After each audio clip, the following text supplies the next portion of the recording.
Welcome from the studios of KPBS TV at San Diego State University.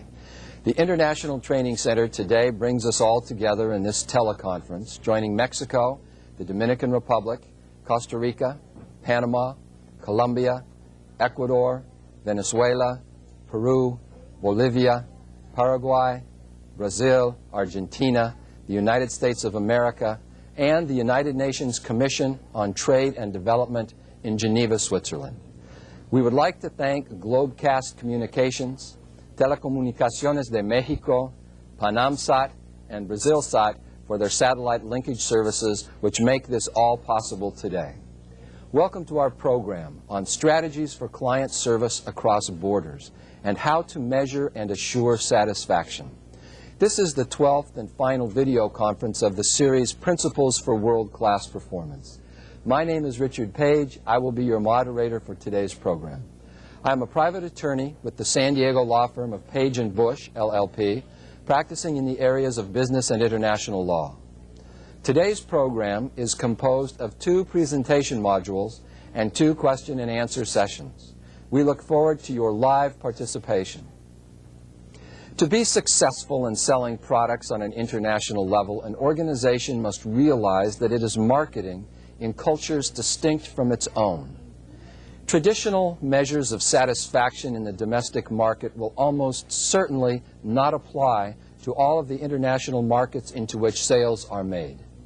The challenge for today's international enterprise is to develop new methods for measuring satisfaction in the cultural diversity of the international marketplace.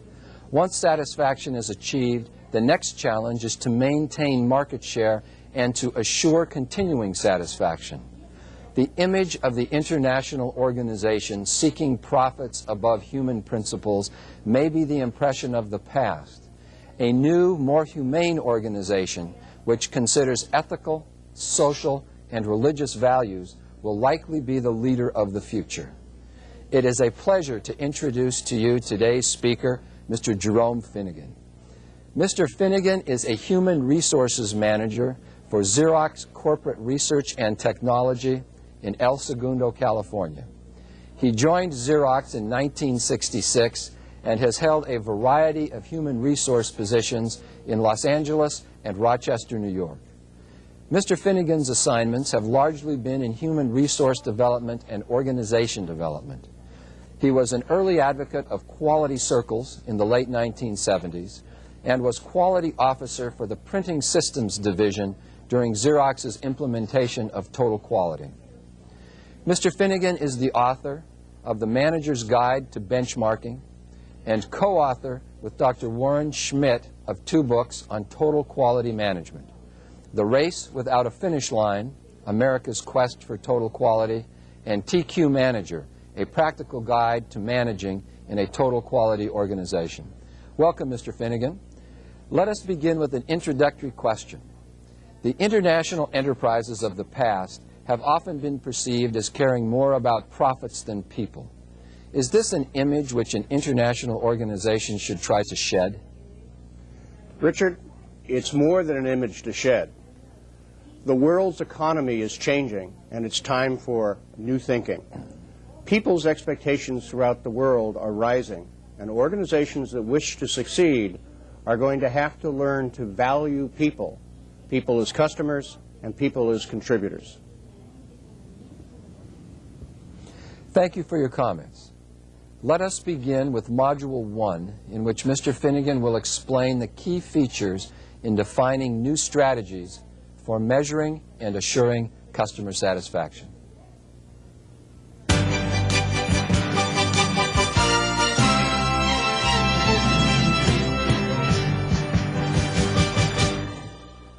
Thank you. It is a pleasure once again to be part of a San Diego State University ITC video conference. We live and work today in a world where the quest for markets and customers routinely attract companies to cross national boundaries. Today's economy is fast-paced, relentless, and dispassionate. It is an economy built on knowledge and innovation. This new global economy requires that we answer many questions. Strategic questions like, how do I find my next competitor? And who are my potential allies? Organizational questions like, how do I combine the power of worldwide scale with the speed and responsiveness necessary to succeed in local markets? It poses product questions like, must my company offer the same products and services all around the world? And probably the most important question is, what are the new ideas and practices that will allow me to compete in this new global economy? During this program, I hope to provide you some insight to the answers to these questions. We will conduct this session in two parts. During the first module, we'll try to increase our understanding of the global economy, what it is and what it portends for us. We'll focus particularly on the significance of knowledge in this new world. During the second module, we will look at the importance of obtaining and using knowledge about both our own organization and our competitors. And finally, we'll examine a method for learning more about customer values and expectations. But before we can sort out such ideas and practices, we first have to understand what this new economy is all about. Many economists and social commentators describe this time in which we live as the third industrial revolution. The first industrial revolution started at the beginning of the 19th century, when the steam engine brought an end to 8,000 years of agricultural dominance and launched the modern industrial era. Then, at the end of the 19th century, electricity produced the second industrial revolution. Electrical power generation and distribution quickly became a big industry and in turn made possible many changes in the economy and society. The third industrial revolution began during the 1950s with the inventions of the transistor and magnetic tape, two basic building blocks of the computer. Many call this the information revolution for two reasons. One, because the new technology makes information more accessible, and two, because it provides increased opportunities for knowledge workers. But we are learning that the information revolution is something of a misnomer, because the key distinguishing characteristics and common denominator of this revolution is not information, but rather a world in which skills and knowledge are the dominant sources of wealth. Bill Gates, now the world's richest man, is the symbol of this shift. In the previous 100 years, the world's richest man was always someone associated with oil. First, John D. Rockefeller at the end of the 19th century, and more recently, the Sultan of Brunei. But today, for the first time in human history, the world's richest man is a knowledge worker. This third industrial revolution is creating big new industries like microelectronics, biotechnology, computers and software, designer-made materials, and modern telecommunications. But as happened with the advent of electricity in the second industrial revolution, other industries are being transformed as well. For example, when I was growing up, the oil industry was characterized by luck and brawn. Several of the popular movies of the time featured John Wayne, Jimmy Stewart, and Clark Gable as tough wildcatters risking their lives for one rich strike. These were films about great oil ventures in Texas, Venezuela, Mexico, and Central America, and offshore Louisiana. The most popular of these was based on Edna Ferber's book, Giant, about the great wealth provided those willing to take the risk. The movie made James Dean a star.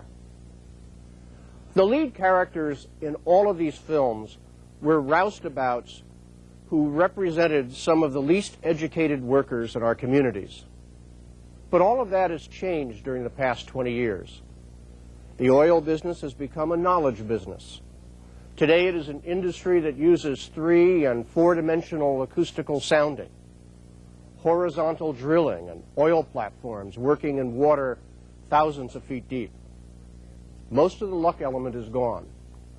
For example, 2 supercomputers sit side by side at the Aramco Geophysical Center in Saudi Arabia, conducting probability studies and yield assessments. Wildcat success rates have risen into the 40% to 50% range, and oil well recovery rates have doubled once oil is found.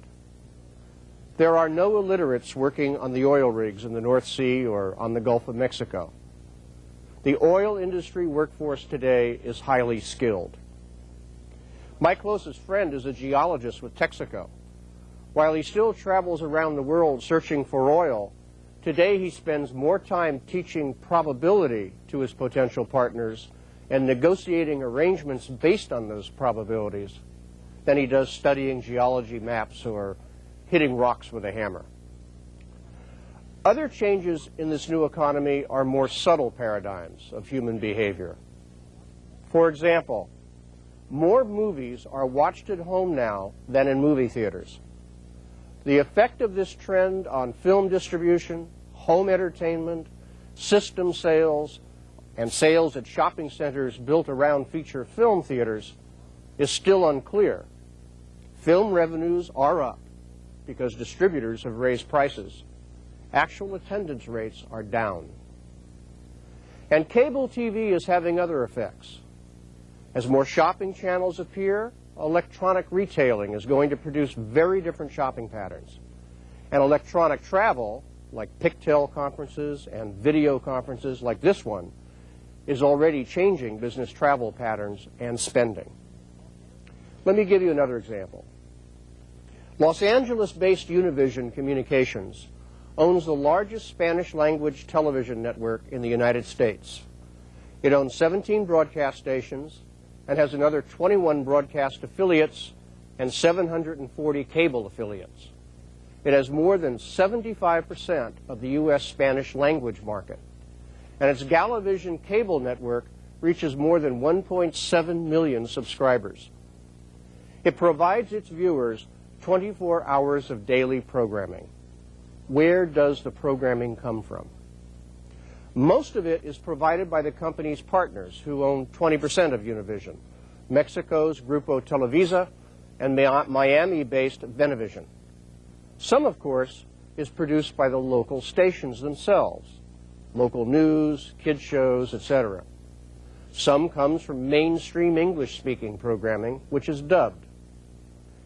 As the producers at Grupo Televisa must recognize, shipping their programs to the U.S. is a growing business, and as it grows, they will have to consider the design, the writing, and the production of their shows in new ways in order to reach newer audiences.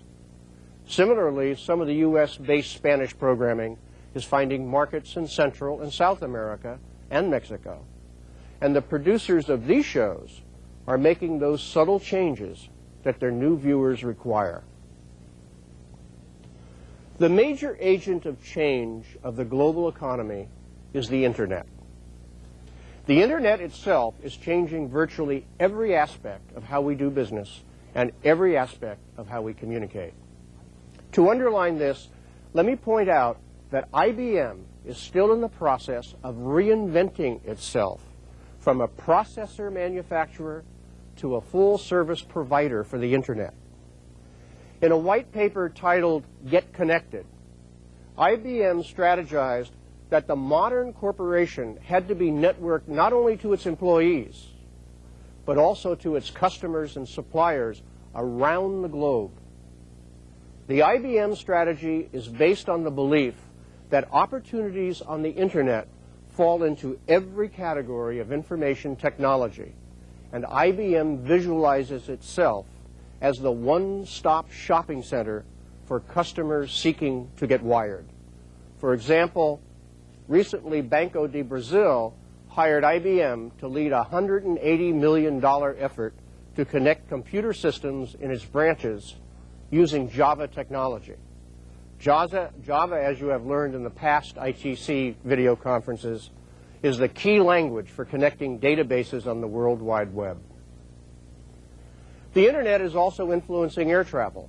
For example, United Airlines has been enticing its frequent flyers with free software and mileage credits if they utilize their United Connection Internet software to book flights, hotels, and auto rentals directly with United. Their strategy cuts into the payments United makes to travel agents. Ultimately, this strategy will change the travel industry. Still, another example is the major battle looming in the world's telecommunications marketplace. WorldCom's recent merger with MCI was preceded by GTE's effort to do the same. Both events followed British Telecom's own effort to merge with MCI. Why all this jockeying? Because as the vast market values of AT&T and the regional bell companies in the United States disperse, the Internet is merging as the new network, creating an opportunity that is attracting combatants like British Telecom, Microsoft, and IBM. To make sense of all the hoopla over the Internet means it is best to think of it not as a network, but as a medium that combines both pull technology and push technology. Now, while much of this technology may make people feel nervous, Dr. John Seeley Brown, who directs Xerox's research lab in Palo Alto, California, attributes this to a lack of what he calls peripheral vision. According to John, the power of technology lets us see deeper and further, but through a narrower field of view. He compares it to walking around while looking at the world through a toilet paper tube. When we shift our view, we are surprised at what we see because we don't view things in context. Perhaps the most significant aspect of the third industrial revolution is biotechnology. It will likely be remembered as the most revolutionary of the new man-made brainpower technologies of this new economy, because it has the power to alter plants, alter animals, and alter us human beings. We are already using biotechnology to cure genetic diseases, but we might even use it to alter genetic characteristics, to make taller, smarter, better-looking human beings, like me. Economist Lester Thurow predicts that some countries will not allow these procedures and that offshore biotechnology centers will emerge, much like the banking centers in places like the Grand Cayman Islands, to provide these services that cannot legally be purchased at home. We can dislike or like this new industrial revolution, but it is happening just the same. No single factor has contributed more to the emerging shape of the new global realities than the explosive expansion of a middle-class consumer market in regions that have been previously beyond the reach of all but strictly local business interests. In vast parts of what used to be called the underdeveloped world, hand-to-mouth existence is giving way to the export-led development of a robust middle class with rising consumer demands and the economic means to satisfy them. If one measures economic activity by purchasing power parity, which compares the cost of a similar basket of goods in different countries, the third world, which makes up 80% of the world's population, now accounts for as much as 45% of the global economy.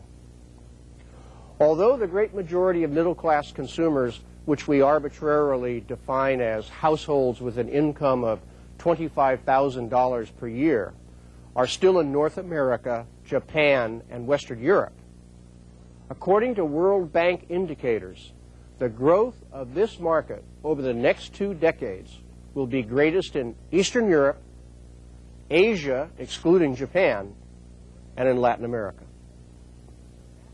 More than anything else, it is this dramatic expansion that is serving as the engine of global economic growth, setting off the competitive scramble that we see throughout the developed world. It is this competition that is forcing hungry corporations to reinvent themselves as networks, alliances, and partnerships with global reach. How these new markets are organized, integrated, and penetrated remains one of the key questions behind the ongoing debate over free trade. Will the world divide the new markets into regional blocks dominated by key players like NAFTA or the European Alliance?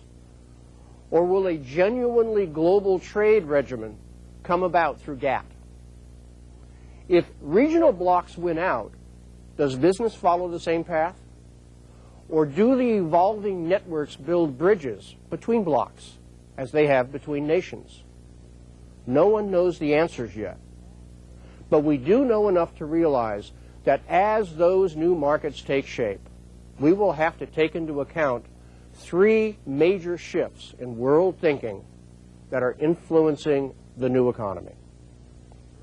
Number one, the first shift is towards the global corporation. For 200 years, large corporations have dominated the world's business activity. Now, as new technologies take over and new markets demand new ways of doing things, these behemoths are discovering what happened to the dinosaur. Very large organizations are learning that they are not fast enough, sharp-toothed enough, or predatory enough in today's world. As my veterinarian said of my aging, overweight dog, she needs to become lean and mean. To compete in the new economy, corporations have to come to grips with three realities. Reality number one is that downsizing will continue, partly to counter the number of new technology companies that started small and stayed small. Compare Microsoft's 25,000 employees to IBM's 300,000 and falling population. But while small may be beautiful in terms of efficiency and innovation, it is also risky because small organizations often fail for lack of resources to compete.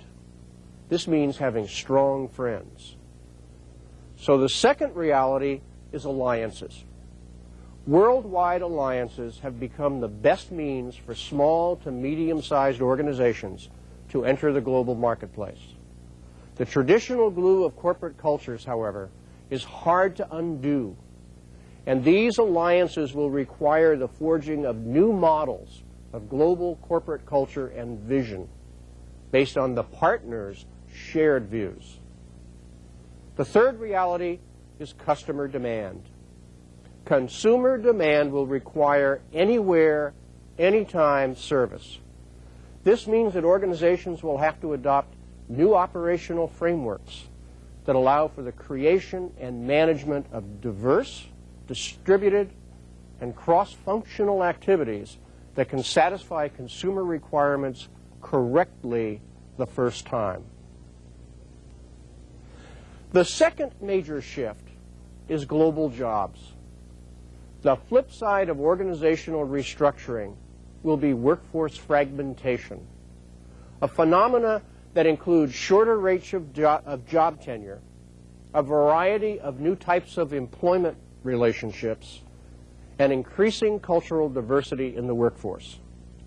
The challenge is it possible for an employer to maintain the flexibility that comes from a fragmented labor force and at the same time maintain highly skilled, competitive workers? Today's global businesses are patchwork webs of diversity and workforce fragmentation that is a virtual atlas of languages, cultures, histories, work styles, traditions, and employment relationships. How do workers identify with one another? How do they identify with their employer in a manner that builds loyalty and maintains trust? As you consider this, think about four factors. Cross-cultural, cross-functional, and multilingual knowledge and fluency will be among the most highly valued assets in the emerging landscape, whether one works in a global, regional, or national organization. The future networked, fragmented workforce will be reminiscent of the medieval craft guilds, where workers identify with their profession, their art or craft, their training and skill, more than with their employer. We may even see function-based organizations, engineering associations, for instance, emerging to help fill the need for continuous training. The growing sophistication of information workers will change the bargaining relationship between employers and employees, since for the first time in centuries, workers will own the means of production, knowledge and information, and have broad access to the tools they require. With ever more powerful computing and communicating tools, growing numbers of workers will choose to create and sell services instead of their own labor. These workers, alone or in small firms, will constitute a vital web of resources upon which larger firms will become increasingly dependent as they struggle to compete in the global environment. The third major shift is knowledge as a global product. In the information economy's global marketplace, intangible products, ideas, processes, information, are taking a growing share of the total trade from the traditional tangible goods of the manufacturing economy. Traditionally, the transfer of new knowledge or technology across a border has been embodied in the goods and the services sold for use in another country. But increasingly, knowledge transfer is occurring in more direct forms. By transferring R&D facilities and people across borders, as well as transferring the right to use blueprints or processes to a neighboring country so that local producers can turn out the product or services themselves.